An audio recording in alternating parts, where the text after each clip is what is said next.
샬롬 할렐루야. 히브리어 단어 묵상 18번째. 하나님을 섬기는 것이 헛되다.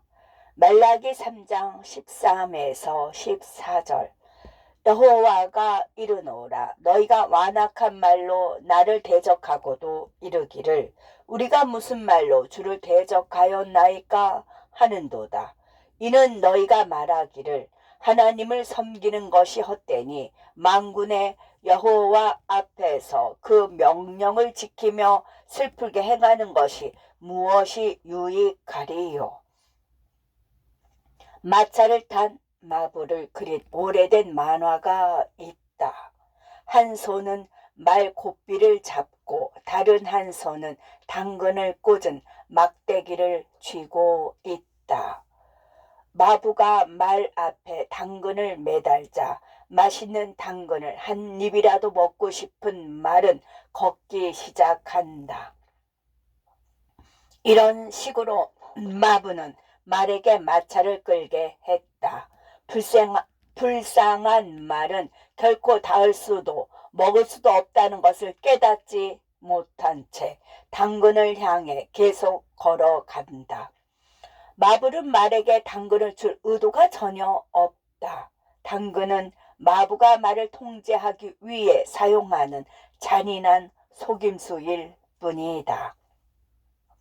말라기서에 나오는 위 구절에서 사람들은 하나님께 이렇게 본질적으로 말한다. 하나님은 우리에게 당근과 채찍을 사용하시기 때문에 하나님을 따르는 것이 아무 소용이 없습니다. 이에 주님은 이렇게 대답하셨다. 너희의 말이 내게 완악하다. 완악하다라는 의미의 세모 어근에서 유래한 히브리어의 번역이다. 당신이 완악하다면 당신이 어떤 도움이나 행동 방침을 바꾸려는 시도에 저항한다는 것이다. 아무리 설득해도 당신의 방향을 바꾸지 못할 것이다. 백성이 여호와께 그토록 완악한 태도를 취한 후에 순진한 표정으로 우리가 무슨 말로 주께 대적하였나이까? 라고 말했다. 마라다의 히브리어는 DEVAR로서 이는 마음에서 우러나온 말이라는 뜻이다. 이런 맥락에서 이 말은 매우 중요하고 강력하다. 그들은 사실상 하나님께 우리가 무슨 말을 그렇게 끔찍하게 했나요? 라고 물은 것이다.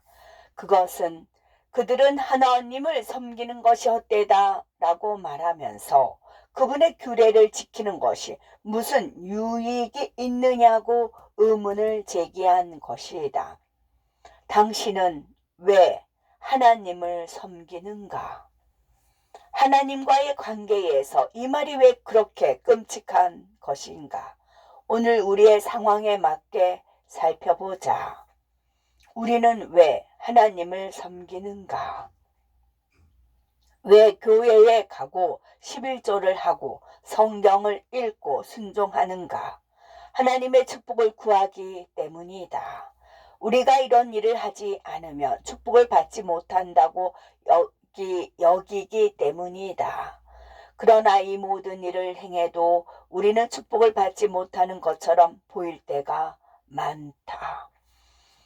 때로는 하나님을 완전히 무시하는 사람들이 우리보다 더 잘 사는 것처럼 보인다.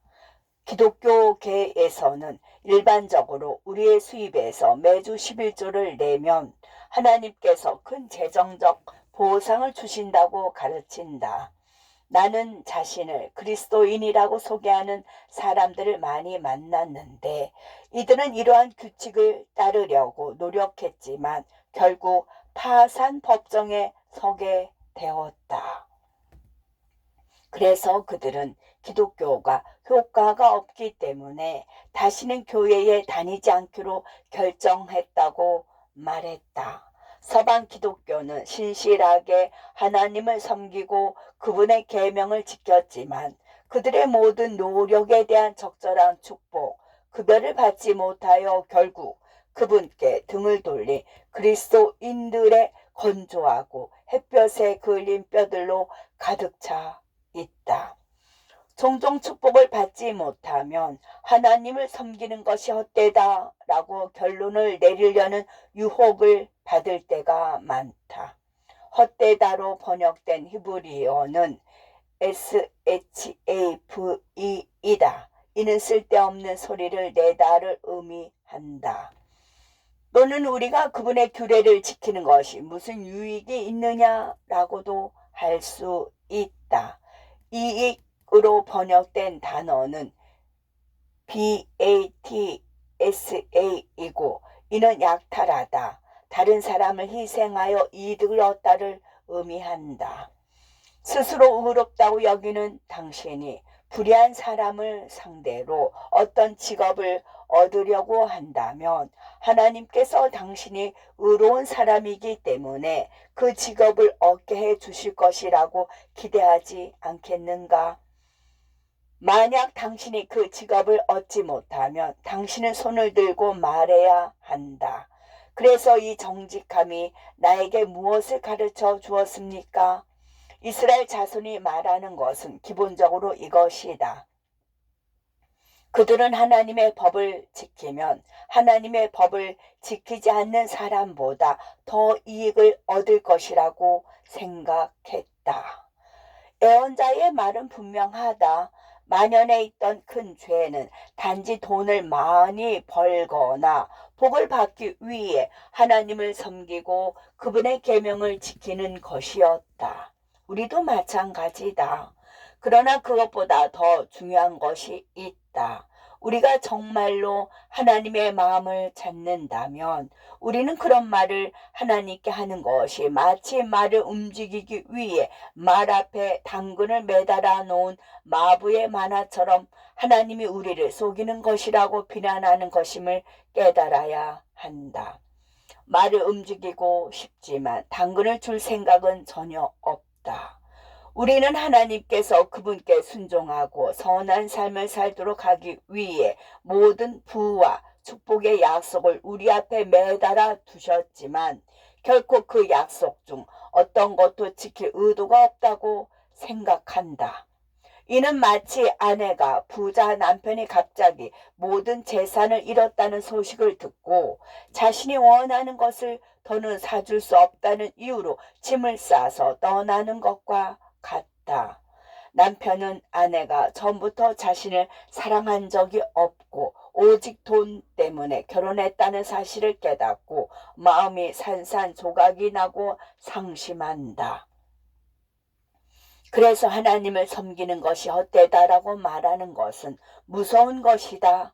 그분의 율법을 지키는 것이 무슨 유익이 있는가? 나는 그리스도의 신부로서 태도가 금을 캐는 사람의 태도에 지나지 않는 많은 그리스도인을 본다. 그들은 돈 때문에 하나님과 결혼한다.